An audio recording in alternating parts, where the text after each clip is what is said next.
Michael and Matt here, guys. Compound growth are my two favourite words on the whole planet. Why? Because of what we're going to explain to you today.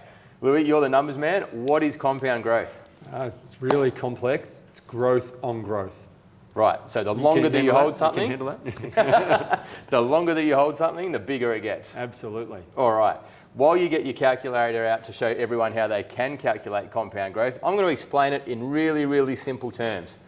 This here is the reason why Matt's old man, the well-written about Steve Lewison, is a grey-haired investor, because he's had more years of investing than what we have. Hence, he's worth more than what we are. It's pretty logical, and it's why all of the BRW rich list, except the tech entrepreneurs, have grey hair. Okay, so let's say that we start out on day one. Here's our compound growth calendar for this month. Start out with 1 cent, back in the day when 1 cent was around. Let's say that you get a doubling effect every day that you hold that 1 cent. It doubles to 2 cents, to 4 cents, so on and so forth. Now, the key point here is at the end of week one, no one's shooting the lights out. We are not even at $1, right? So what happens? People get to this point and they go, oh, this compound growth stuff doesn't work. They lose patience. You know, they want something get rich quick. But if you do all of the numbers, by the time you get down to day 30, this 1 cent doubling every day has become $10.7 million. Now, if you get lucky with a 31-day month, it's even better, because clearly that doubles again to 21.4 million. So, hence why we talk about property being a long-term hold asset. This is the kind of power over time. How do we do it, Louis? What's this magic, Boz? You didn't even need a calculator. Done it once or twice. Absolutely. But I guess the thing is, everybody wants to know, how does this apply to property? Right.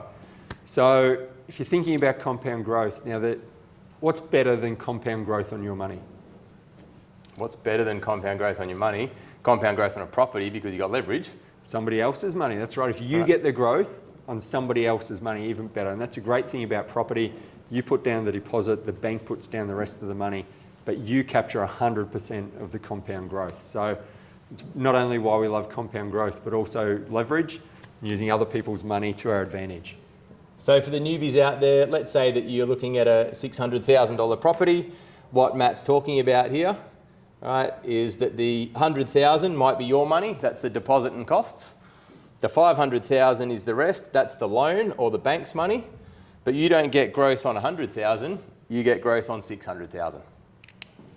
Absolutely. Now, I've got one last thing to say here. I know we like to keep it short and sweet. What happens if you miss the first day, Boz? Do I just miss out on 1 cent? No. What actually would happen is that all of these would shift one day. You actually miss out on that day.